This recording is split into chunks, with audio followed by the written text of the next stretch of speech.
I was told that ప్రెసిడెంట్గా వీళ్ళు stage ఎక్కి మాట్లాడుతూ ఉంటారా జనాలతో? Yes or no? మీరు మాట్లాడటానికి స్టేజ్ ఎక్కినప్పుడు ఆడియన్స్ గట్టిగా చప్పట్లు కొడితే మీకు హుషారు ఉంటుందా ఉండదా? మరి మీరు ఎందుకు కొట్టలేదు నేను వస్తే మైక్ దగ్గరికి?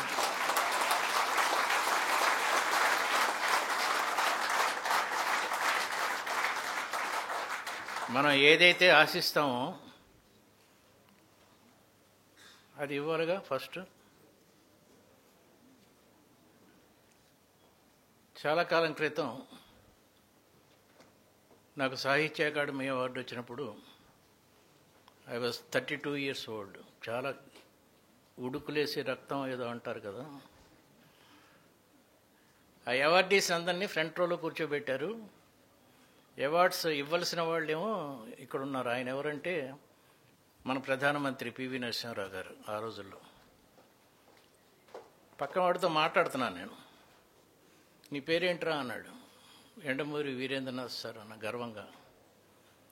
సాహిత్య అకాడమీ అవార్డు వచ్చావు, ప్రధానమంత్రి స్టేజ్ మీద మాట్లాడుతున్నాడు, నువ్వు కింద మాట్లాడుతున్నావు ఏంట్రా, అసలు నీకు ఎవడిచ్చాడురా అవార్డు అన్నాడు. It was a life turning lesson for me. వినటం ఒక ఆర్ట్ అండి, మాట్లాడటం ఈజీ, వినటం ఒక art. How we squeeze it.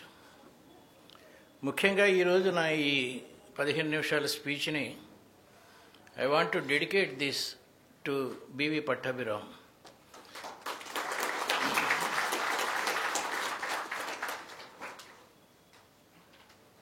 మీరందరూ పబ్లిక్ స్పీకర్స్ అని చెప్పారు నాకు. ఎనర్జీ బాగుండాలండి.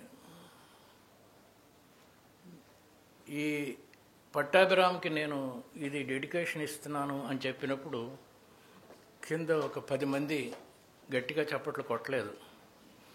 అంటే వాళ్ళ ఇంట్లో సంసారం చేయటం లేదనమాట. స్టేజ్ దగ్గర చప్పట్లు గట్టిగా కొట్టలేని వాడు ఇంట్లో ఏం చేస్తాడండి? మనకి ఎనర్జీ బాగా పెరగాలంటే we have to show it. Pattabhiram నాకన్నా చిన్నోడు, నాకు 77 years.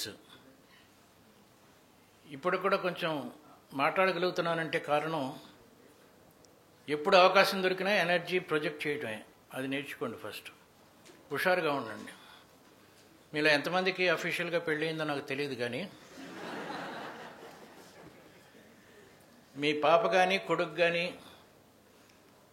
ఒక ప్రోగ్రెస్ కార్డు చూపించి 80 మార్కులు వచ్చినాయి నాన్న నాకంటే పేపర్ తీసుకొని ఓ 80 గుడ్ అమ్మా అంటం వేరు. ఆ ప్రోగ్రెస్ రిపోర్ట్ తీసుకొని ఆ అమ్మాయిని హగ్ చేసుకొని కిస్ చేసి బా 80 మార్క్స్ వచ్చినాయా, నాకు జీవితంలో ఎప్పుడూ రాలేదమ్మా అంటం వేరు. That is showing the energies. The public speaker should always be energetic. First point. నాకు ఈ మీటింగ్ గురించి గంప నాగేశ్వరరావు ఏం చెప్పాడంటే,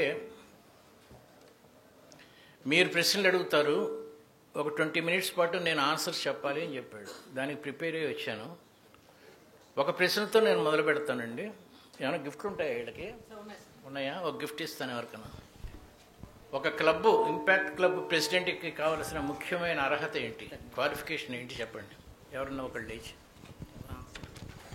ఎస్ ప్లీజ్. విజన్ ఉండాలి సార్. ఏమండి? మనకు తెలిసిన విషయాన్ని 10 మందికి షేర్ చేసుకునే శక్తి ఉండాలి. సర్వీస్ ఓరియంటెడ్ ఉండాలి.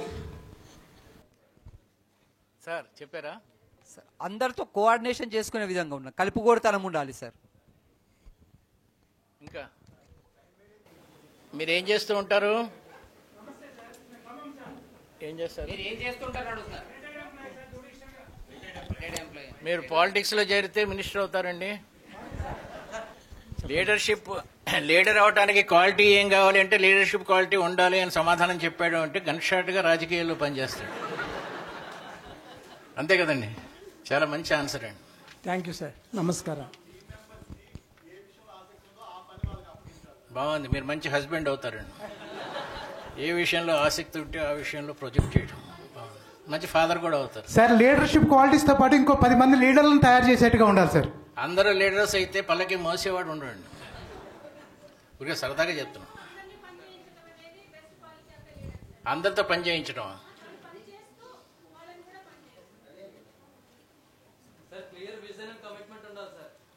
యా సార్ నా టైం అంతా గంపా నాగేశ్వరరావు గారి గారిలాగా ఉండాలి సార్. మీ గంపా నాగేశ్వరరావులో ఉండాలంటారా? ఆ క్వాలిటీస్ ప్రతి ఒక్క లీడర్లో ఇంజెక్ట్గా అవ్వాలి సార్. బాగుంది. పట్టాభిరామ్కి ఎందుకు నేను డెడికేట్ చేస్తున్నానంటే basically I was an introvert. Writers సాధారణంగా ఇంట్రోవర్ట్గా ఉంటారు, మాట్లాడటం రాదు.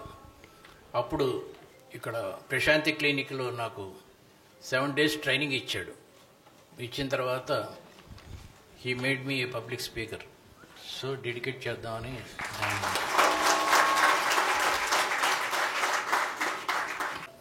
So 1 by 1 you can ask me questions. Only public speaking, leadership qualities వీటికి సంబంధించి అడగండి. చెప్పండి అమ్మా. సార్ మీరు రైటర్ కదా సార్? అనుకుంటున్నా. మీరు గ్రేట్ రైటర్ సార్. సో మీకు ఎప్పటి నుంచి అసలు ఇంట్రెస్ట్ వచ్చింది దేని మీద? రైటింగ్ మీద, రచనల మీద. అండ్ అసలు ఎందుకు అనిపించింది రచనలకు వెళ్ళాలి అనేసి? My father was a writer అండి. My mother's father was also a writer. So కొంచెం జీన్స్ మీద వచ్చి ఉంటుంది. నాకు తెలుగు సరిగ్గా రాదు ఫస్ట్ పాయింట్. ఎందుకంటే I'm basically a chartered accountant, English medium. B Com అంటే హిందీ మీడియం. సో తెలుగు రాదు. ఆ ఇన్ఫీరియారిటీ కాంప్లెక్స్ వల్ల తెలుగు బాగా చదువుకున్నాను. తర్వాత బీకామ్ అయిన తర్వాత చదువుకున్నాను. వాళ్ళిద్దరూ రైటర్స్ కాబట్టి రైటర్ అయ్యాను. ఇది ఫస్ట్ పాయింట్. సెకండ్ పాయింట్ ఏంటంటే నాకు బాగా ఇన్ఫీరియారిటీ కాంప్లెక్స్ ఉండేది. సూసైడ్ కూడా చేసుకుందాం అనుకున్నాం ఒక స్టేజ్లో. దీనికి కారణం ఏంటంటే పొట్టిగా ఉంటాం. మీలాగే పొట్టిగా ఏం లేరు సార్, బాగానే ఉన్నారు. నేను బాగానే ఉన్నానని ఆ రోజుల్లో అనుకునేవాడిని కాదండి. మా తమ్ముళ్ళు ఇద్దరు బాగా పొడుగు, ముగ్గురు పొడుగే. ఇది చెప్తే చాలా చిన్నగా ఉంటుంది కానీ ఆ ఫీలింగ్ అనుభవించే వాళ్ళకి తెలుస్తుంది. నల్లగా ఉన్నా, పళ్ళు ఎత్తుగా ఉన్నా, బట్టతెల్ల ఉన్నా, తెల్ల వెంట్రుకలు వచ్చేస్తున్నా 30 yearsకే అది సూసైడ్ చేసుకునే మెంటాలిటీ దారి చేస్తుంది. అప్పుడు మా ఫాదర్ అన్నారు, ఏదో ఒక దాంట్లో డెవలప్ అవరా అవుతే నీకు పోతుంది కాంప్లెక్స్ అన్నారు. అప్పుడు ఫస్ట్ స్టోరీ రాశాను.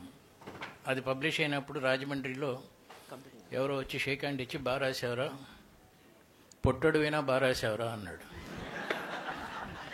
అప్పుడు నాకు పెద్ద బాధ అనిపించలా. ఎందుకంటే in the life I have taken first shake hand from somebody else for my work. అప్పటి నుంచి ఇంకా రాయటం మొదలుపెట్టాను. సడన్లీ ఒక 3-4 years అయ్యేసరికి పొట్టి అన్న విషయం మర్చిపోయాను. ఎక్కడికి వెళ్ళినా సరే షాల్స్, దండలు, చప్పట్లు, దాంతో I could come over it. మీ స్పీచెస్లో మీరు కూడా ఇది చెప్పండి. ఆడపిల్లలుంటే వాళ్ళకి చాలా ఇన్ఫీరియారిటీ కాంప్లెక్స్ ఉంటుంది. నల్లగా ఉన్నాను ముఖ్యంగా, పళ్ళు ఎత్తుగా ఉన్నాయి, తలదొక్కుంటుంటే జుట్టు ఊడిపోతుంది, లావుగా ఉన్నాను, సన్నగా ఉన్నాను. వాళ్ళకి ఏం చెప్పాలంటే, మీరు ఎన్ని ఆపరేషన్లు చేయించుకున్నా నువ్వు ఐశ్వర్యరాయ్ కాలేవు. ఐశ్వర్యరాయ్ కావాలంటే అదృష్టం ఉండాలి, కానీ మదర్ తెరీసా కావాలంటే మనసు ఉంటే చాలు. లేని దాని గురించి బాధపడద్దు, ఉన్నదాన్ని డెవలప్ చేసుకో అని చెప్పాలి. This is called positive thinking. Thank you అమ్మా. ఆమెకి ఏమైనా ప్రైజ్ ఇస్తారా మరి? చాక్లెట్లో ఏవో తెచ్చినట్టున్నారు. రెండమ్మా వచ్చి తీసుకోండి.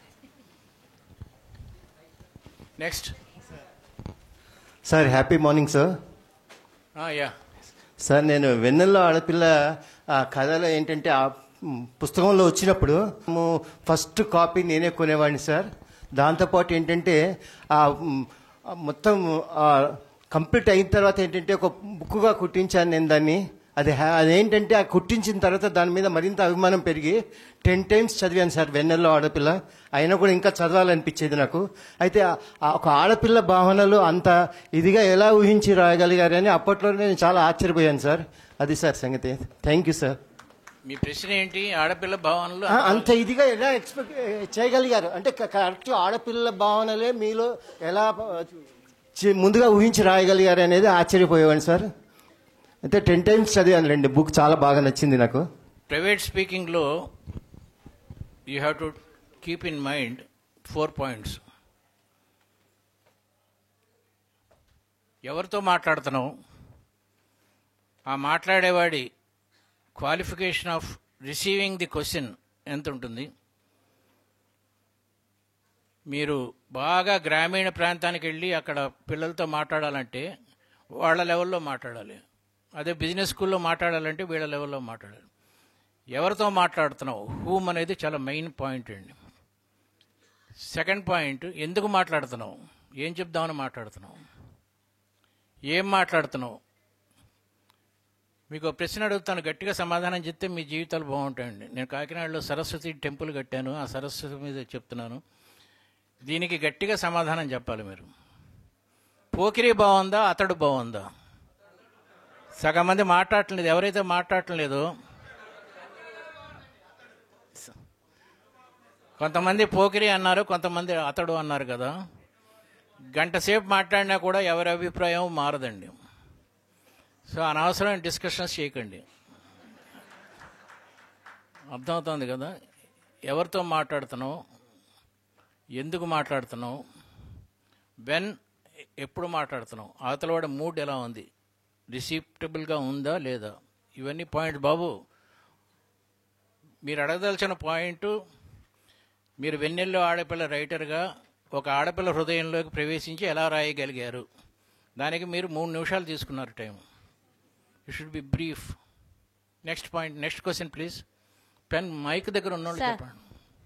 ఎక్కడ sir? I'm requesting you sir, can I take 2 to 3 minutes to tell a short story sir? Sir please. మీరు షార్ట్ స్టోరీని వెళ్ళిపోయిన తర్వాత చెప్పొచ్చుగా వీళ్ళకి.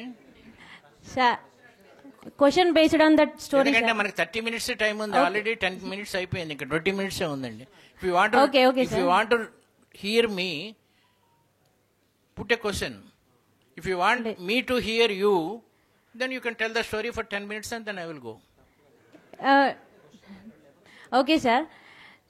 సార్ నేను చిన్నప్పటి నుండి అంటే 9th class నుండి మీ బుక్స్ ద్వారానే ఇన్ఫ్లుయెన్స్ అయినా సార్. నా లైఫ్ చాలా పాజిటివ్ వేలో.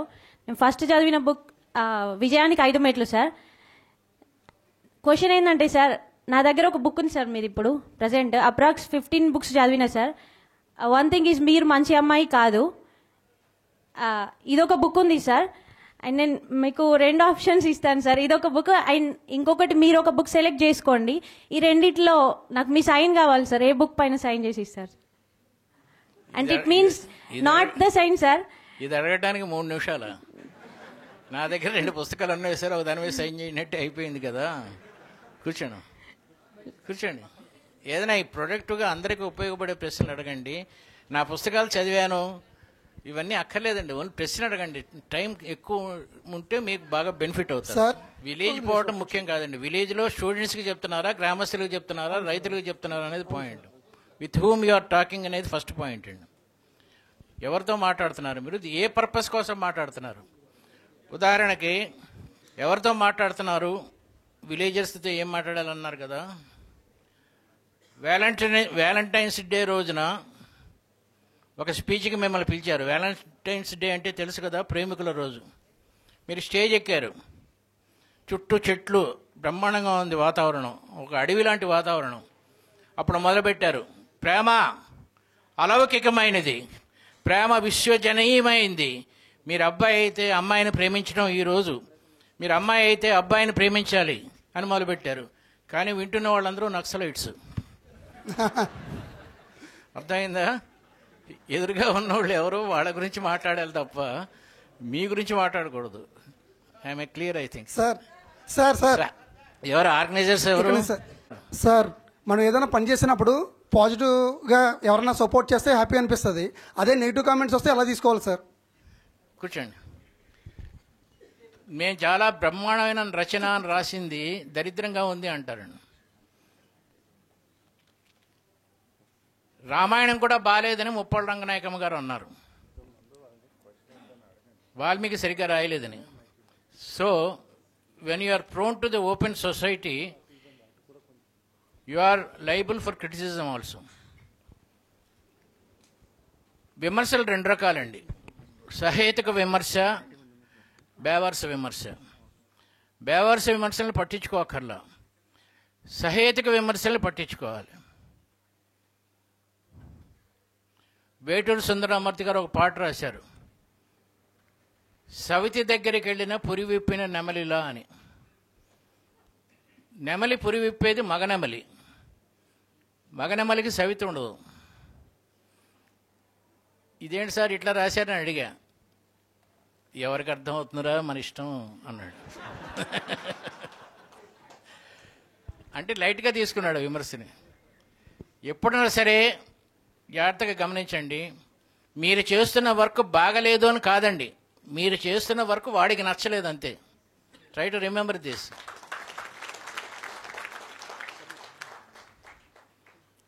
Next question please. Happy morning sir. As a రైటర్గా ఇక్కడ సార్, యాజ్ ఎ రైటర్గా ప్రతి ఒక్కరి లైఫ్లో అప్ అండ్ డౌన్స్ ఉంటాయి.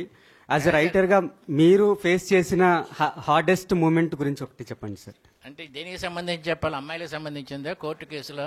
మీ సక్సెస్కి సంబంధించి సార్. అప్ అండ్ డౌన్స్ ఏంటి నాకు అర్థం కాదు. అప్ అండ్ డౌన్స్ ఏంటి? సక్సెస్ అంటారు మళ్ళీ అప్ అండ్ డౌన్ అంటారు. అంటే మీరు ఫేస్ అంటే హార్డెస్ట్ మూమెంట్స్ ఉంటాయి కదా సార్ ప్రతి ఒక్కరి లైఫ్లో. సక్సెస్ అంటారేంటి? సో దాని నుంచి బయటికి రావడానికి మీరు ఎలా బయటకు వచ్చారు దాని నుంచి? నాకు పెద్ద అంత కుదించుకుపోయి కుంగిపోయి అంత సమస్య. నా వర్రీస్ అన్నీ ఏంటంటే, మా రోడ్డు మీద రోడ్డుకి ఇటు అటు వేసిన చెట్లను ఎవరైనా కొట్టేస్తే వర్రీ, నా ఎక్వేరియంలో చేప చచ్చిపోతే వర్రీ, అలాంటి స్టేజ్కి ఎప్పుడూ వచ్చేసానండి. ఇప్పుడు నాకు పెద్ద వర్రీస్ ఏమి ఉండవు.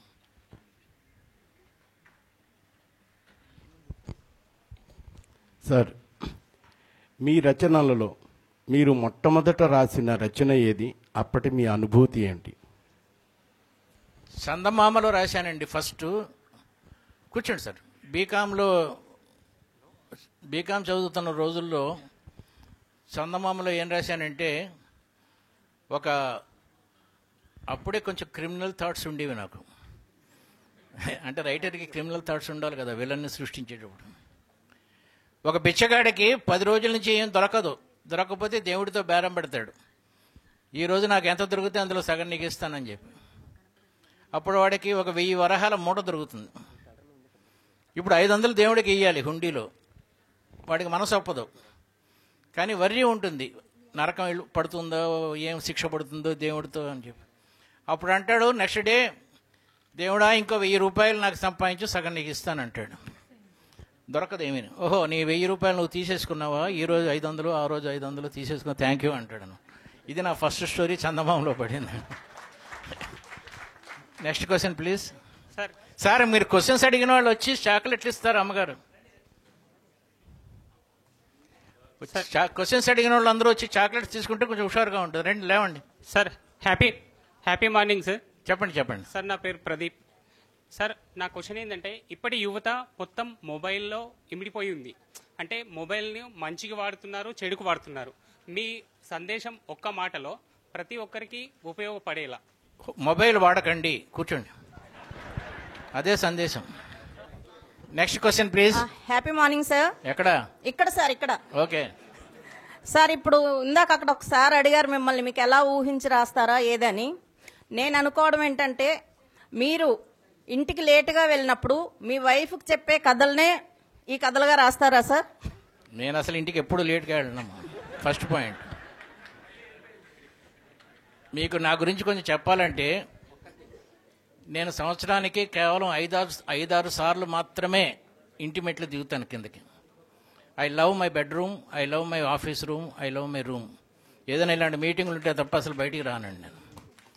నువ్వు రాత్రిపూట ఎక్కడో నిన్న ఒక 10 days బ్యాక్ నా నవల్లో రాశాను, నీకు ఇంటికన్నా రాత్రిపూట బయట గడపడం ఎక్కువగా ఉందంటే నీ జీవితంలో ఏదో అసంతృప్తి ఉందన్నమాట అని రాశాను. ఇంటిని ప్రేమించలేని వాడు అసలు ఏమీ చేయలేడు. అసలు నా భార్యకి నేను ఆలస్యంగా వెళ్తే మంచిదే అనుకుంటుంది. ఎప్పుడు వెళ్ళలేదు కానీ, ఎందుకంటే ఆ రోజుల్లో నాటకాలు ఆడేవాళ్ళం మేము. I'm talking about 40 years ago. Rehearsals అవి అయ్యేసరికి 1 గంట 2 అయ్యేది. అవే నా పునాదిరాళ్ళు, ఆ నాటకాలే పునాదిరాళ్ళు. And she understood it. మాకెప్పుడు గొడవలు రా, అసలు గొడవలు ఎందుకు వస్తాయి? Next sir, happy morning sir. నా పేరు Ramesh sir. Most successful people అంతా కూడా మార్నింగ్ 5-5:30కే వాళ్ళ దినచర్యను ప్రారంభించాలి అనేది one of the principles sir. ఇప్పుడు నైట్ మనం లేట్గా ఏవైనా ప్రోగ్రామ్స్ వల్ల లేట్ అవ్వచ్చు ఒక్కొక్కసారి, అంటే ఎవ్రీడే కాకపోవచ్చు. సో అప్పుడు కూడా మార్నింగ్ 5-5:30కే లేయాలా? వచ్చి చాక్లెట్ తీసుకోండి. లేదు, నా ఉద్దేశం చాలామంది రావట్లేదు, అందుకని రమ్మంటున్నారు. చాలా మంచి ప్రశ్న అడిగారండి. నార్మల్గా I start my day around 6 o'clock in the morning, grow for lunch at 1 o'clock. ఇంత టైం మెయింటెనెన్స్ ఉంటుంది. నిన్న రాత్రి కూడా నాకు 2 అయిందండి వర్క్ చేసుకుంటూ. మళ్ళీ పొద్దున 5 o'clock లేచాను, ఎందుకంటే 10 o'clock రావాలి కదా ఇక్కడికి. కరెక్ట్గా మనకి 6 hours నిద్ర చాలండి. 6 గంటల నిద్ర చాలు. మనం ఎంజాయ్ స్లీప్ అండి, ఎంజాయ్ స్లీప్. స్లీపు 4 రకాల స్టేజెస్లో ఉంటుంది. పక్క మీద పడుకొని, మాస్టర్ పెళ్ళయిందా మీకు, ఆలోచిస్తున్నారేంటి ఆన్సర్ చెప్పడానికి? కూర్చోండి. Sleep first will go to the bed. Katrina Kaif, Aishwarya Rai వాళ్ళ గురించి ఆలోచిస్తూ ఒక అరగంట పడుకుంటాం. ఏంటి ఎవరికి పెళ్ళి? అమ్మ మీ గురించి కాదు, పెళ్లి కాని కుర్రోళ్ళ గురించి చెప్తున్నాను. దాని తర్వాత స్టార్ట్ అయ్యేది ర్యాపిడ్ ఐబాల్ మూమెంట్ స్లీప్ అంటారు. కనురెప్పలు ఇట్లా కదులుతూ ఉంటాయి. అదైనా ఒక 5-10 minutesకి will go into deep sleep. ఆ ముందంతా ఎంజాయింగ్ ది స్లీప్. ఆ లేచిన తర్వాత కొంచెం సేపటికి పక్క నుంచి లేవం వెంటనే enjoying the after sleep. Awakening stage అంటారు. పిల్లల్ని లేపుతూ ఉంటే వాళ్ళు అమ్మ ఇంకొక నిమిషం అని మెలకుగానే ఉంటారు, కానీ నిద్రపోతూ ఉంటారు. ఆ స్టేజ్ అది కొంతకాలం ఉంటుంది. ఆ తర్వాత అవేకనింగ్ స్టేజ్ ఉంటుంది. సో 5 stages ఉంటాయి నిద్రలో. మీరన్నట్టు ఎవరో చెప్పారు, మీరే అన్నారు కదా, డీప్ స్లీప్ వచ్చే వరకు నిద్రపోకుండా ఉంటే పని చేసుకోవచ్చండి. ఆ స్టేజ్ వచ్చిన తర్వాత పక్క మీద అట్లా పడుకోగానే నిద్రపడుతుంది. ఆ డీప్ స్లీప్ 4 hours చాలు మనకి. ఎన్టీ రామారావు గారు, పివి నరసింహారావు గారు ఈ టైప్లో వాళ్ళు 4 hours పడుకుంటారు ఎక్కువ. మన నరేంద్ర మోడీ అంత స్లీప్ చాలు. But enjoy sleep. మీ ఏజ్కి మీరు ఎంజాయ్ చేయండి, ఏం పర్లేదు. Next question please. Thank you అండి. వెంకటేశ్వర్లు వేముల మాచల్ల పల్నాడు అండి. సార్ ఇక్కడే మీ ముందే ఉన్నా. చెప్పండి. 30 years బ్యాక్ మీ విజయానికి 5 మెట్లు చూశాను నిన్న కేసీపీలో జాబ్ చేసేటప్పుడు. 15 ఏళ్ల క్రితం అక్కడ మనం హైదరాబాద్ బుక్ ఎగ్జిబిషన్లో ఆ రోజు కొత్త బుక్ లాంచింగ్లో మిమ్మల్ని పరిచయం చేసుకొని 2nd ఇచ్చాం మీకు. మీ మనమని తీసుకొని సింగపూర్ మీ పోయినసారి అక్కడ కలిసాం. ఆర్టిఫిషియల్ ఇంటెలిజెంట్ని ఉపయోగించి ఈరోజు యువత పుస్తకాలు రాయని, నవలు రాయని, మీటింగ్ చెప్పని, ఇంకోటి చేయని చేస్తున్నారు. మీరు ఎప్పటి నుంచో మీ బుర్రలో నుంచి వాళ్ళు దీన్ని ఎట్లా ఉపయోగించుకోవాలా? చాక్లెట్ తీసుకోండి. ఆర్టిఫిషియల్ ఇంటెలిజెన్స్ ఉంటే, ఆర్టిఫిషియల్ ఇంటెలిజెన్స్తో తెలుగు నవలని ఇంగ్లీష్లో రాయటం, తెలుగులో రాస్తే ఎట్లా ఉంటుందో నిన్న సాయంత్రమే రాశాను కాబట్టి నాకు బాగా గుర్తు. ఒక అమ్మాయి తెలుగులో పుస్తకం రాస్తుంది, దాన్ని ఇంగ్లీష్లో పబ్లిష్ చేసుకోవాలనుండి ఆర్టిఫిషియల్ ఇంటెలిజెన్స్కి ఫీడ్ చేస్తుంది. చేస్తే అది వచ్చేస్తుంది. ఈ అమ్మాయికి ఇంగ్లీష్ సరిగ్గా రాదు, పుస్తకం ప్రింటే వెళ్ళిపోతుంది. అందులో ఏమని ఉంటుందంటే, అమ్మ క్షమించాలి మీరందరం, కొంచెం శృంగారం ఉంటుంది. అతడు తొలి రాత్రి అంటే ఫస్ట్ నైట్, అతడు తొలి రాత్రి ఆమె నడుము గట్టిగా పట్టుకొని గదిలోకి ప్రవేశించాడు అని రాసి ఫీడ్ చేస్తే ఆర్టిఫిషియల్ ఇంటెలిజెన్స్ పబ్లిష్ అయిపోయి వెళ్ళిపోతుంది జనంలోకి. అదేం రాసిందంటే, అతడు ఆమె నడుము గట్టిగా పట్టుకొని లోపలికి ప్రవేశించాడు అని ఉంటుందండి. Totally entire different booth meaning వస్తుంది ఇందులో. సో ఆర్టిఫిషియల్ ఇంటెలిజెన్స్తో తీసుకొని మనం చదివి మార్చుకొని రాయాలి తప్ప యాజ్ ఇట్ ఈస్గా దాన్ని అలాగే వాడుకుంటే దరిద్రంగా ఉంటుందండి. అది నేను చెప్పేది. Next question please. సార్ ఇక్కడ ఉన్నాను సార్. మైక్ ఎక్కడ? ఏంటి అందరూ ఆడవాళ్ళకి ఇస్తున్నారు, మగవాళ్ళకి మైకులు? సార్ మీరు మంచి అమ్మాయి కాదు అనే బుక్ రాయడానికి ఏ విషయం ప్రేరణ కలిగించింది సార్? చాలామంది ఆడవాళ్ళు జెంటిల్మెన్ సిండ్రోమ్ అంటారండి. అంటే మంచి అనిపించుకోవాలనే కోరికతో అప్పులు ఇవ్వటం, ఏదన్నా అడిగినా గబుక్కున వస్తువులు ఇచ్చేసి తర్వాత బాధపడటం. నువ్వు ఏదన్నా ఇచ్చి ఆ తర్వాత బాధపడకపోతే దాన్ని దానము అంటారండి. దానం. నువ్వు ఏదన్నా ఇచ్చి ఆ తర్వాత బాధపడితే దాన్ని మొహమాటము అంటారండి. సో మొహమాటం వదులుకుంటే నువ్వు ఆనందంగా ఉంటావు అని చెప్పడం ఆ పుస్తకం ఉద్దేశం. Next point. Sir happy morning sir. నా పేరు రమేష్ సార్. సార్ ఇప్పుడు నేను చిన్నప్పటి నుంచి స్కూల్ టైంలో అప్పటి నుంచి కూడా ఎండమూరి వీరనాథ్ అంటే చాలా అంటే మంచి రైటరు, మంచి ఫేమస్ అని ఒక గొప్ప వ్యక్తిగా మీరు ఎదిగిరు కదా సార్. దీనికి ప్రతి గొప్ప వ్యక్తి వెనుక ఒక టర్నింగ్ పాయింట్ ఉంటుంది సార్. మీకు టర్నింగ్ పాయింట్ ఎప్పుడు వచ్చింది అనేది తెలుసుకోవాలని కుతూహలంతో అడుగుతున్నాను సార్. చెప్పాను కదా ఆల్రెడీ, ఇన్ఫీరియారిటీ కాంప్లెక్స్ వల్ల నేను మారాను రైటర్ గాని. సరే సార్. సరే మైట్ అండి ఎవరికి అంటే ఏ టైంలో సార్, అంటే ఎప్పుడు ఏ నవలాలు రాసినప్పుడు వచ్చింది మీకు టర్నింగ్ పాయింట్ అనేది? Around 27-26 years. Thank you sir. Public స్పీకర్గా ఎట్లాంటి క్వాలిటీస్ బిల్డప్ చేసుకోవాలి? రండి, చాక్లెట్ ఇస్తాను. 2 చాక్లెట్లు ఇవ్వండి సార్. అది నాకు కావాల్సింది, మీ పూర్తికి సంబంధించింది అవి. First point, you should be good at nucleus. మీరు చెప్పదలుచుకున్న పాయింట్ మీకు కరెక్ట్గా తెలిసి ఉండాలి. మీరు ఆర్కిమిడీస్ గురించి మాట్లాడదలుచుకుంటే ఆర్కిమిడీస్ గురించి క్షుణ్ణంగా తెలుసుకోవాలి. What is his principles? When a body is totally or partially immersed in a liquid, it loses some weight which is equal to the weight of the liquid displaced. Archimedes. Mathematics గురించి తెలుసుకోవాలంటే what is 23 into 9 207, 23 into 7 181. ఇలాగా ఏ subject అయినా సరే మీకు confidence ఉండాలండి. First point public speaker అయితే. Second point, body language కరెక్ట్గా ఉండాలి. ఆకాశము నేల అనకూడదు, ఆకాశము నేల అనాలి. బాడీ లాంగ్వేజ్ కరెక్ట్గా ఉండాలి. 3, ఏ సబ్జెక్ట్ మాట్లాడితే ఆ టోన్ ఉండాలి. ఆమె ఆకలితో చచ్చిపోతుంది, చిన్న బ్రెడ్ కనబడింది, కళ్ళమ్మ నీళ్ళు వస్తున్నాయి, ఇలా చెప్ప. ఆమె ఆకలితో చచ్చిపోయింది అని చెప్పకూడదు. దీన్ని రసానుభూతి అంటారు. There are around 12 to 14 points. మీరు ఎండమూరి పబ్లిక్ స్పీకింగ్ అని గూగుల్లో కొడితే వస్తాయండి. చాలా మంచి క్వశ్చన్ అడిగాను సార్. ట్రైనరా? నాకు తెలియదు. I'm not a trainer. Sir happy morning sir. Yes, I'm also a chartered accountant, Avinesh Gudivada. Good. ఈ 10 years ఆఫ్ ఎక్స్పీరియన్స్ లో నాకు విఐపీస్ తో కలిసే అవకాశం వస్తుంది. బట్ వాళ్ళతో 1-2 మాటలు మాట్లాడేసరికి నెక్స్ట్ ఎలా కమ్యూనికేట్ చేయాలో ఆగిపోతుంది sir. So how to develop healthy communication? వాళ్ళతో మాట్లాడుతున్నప్పుడు కమ్యూనికేషన్ ఎలా డెవలప్ చేసుకోవాలి? How to build a strong relation for long period? అయిపోయిందండి, లాస్ట్ క్వశ్చన్ అయిపోయింది. ఇంకొక క్వశ్చన్ మాత్రమే చెప్తాను. 10:30 అయిపోతుంది అంతేగా. లాస్ట్ క్వశ్చన్ అయినా ఇప్పుడు చెప్పింది, ఇప్పుడు ఆన్సర్ చెప్పేది. ఫస్ట్ పాయింట్, కమ్యూనికేషన్లో వర్డ్స్ ఫంబ్లింగ్ ఉండకూడదండి. వర్డ్స్ ఫంబ్లింగ్ అంటే మాట తడబాటు. ఒక పిల్లి బరువు ఎలా చూస్తాం అంటే పిల్లిని మనం ఎత్తుకొని వెయింగ్ మిషన్ మీద నిలబడాలి అనకూడదండి. మనం ఏంటి, నేను అనాలి. మరి ఇద్దరం ఎందుకు కొలుస్తాం వెయింగ్ మిషన్ మీద?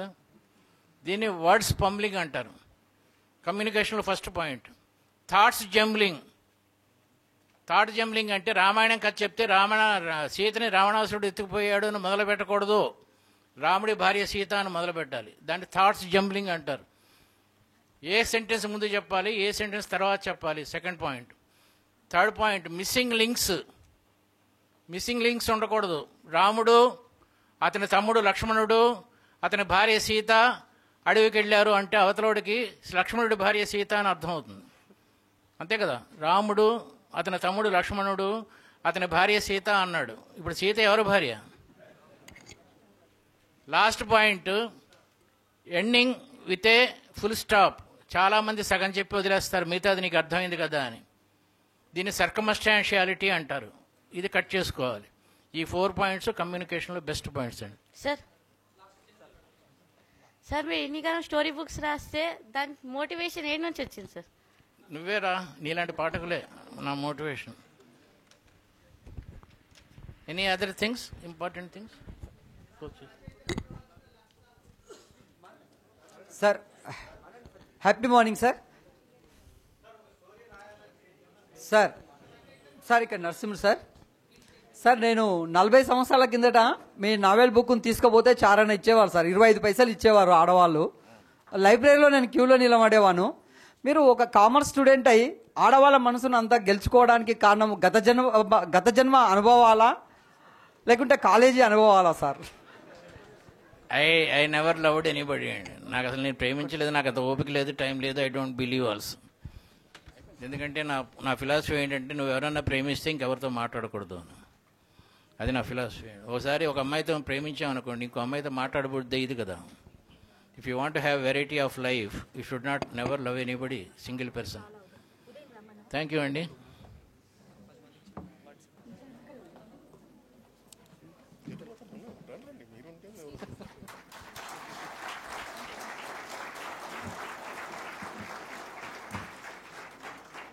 ఫోటో బ్యాచ్ వేరే ఉంటుంది, వాళ్ళు చూసుకొని వెళ్ళిపోతూ ఉంటారు.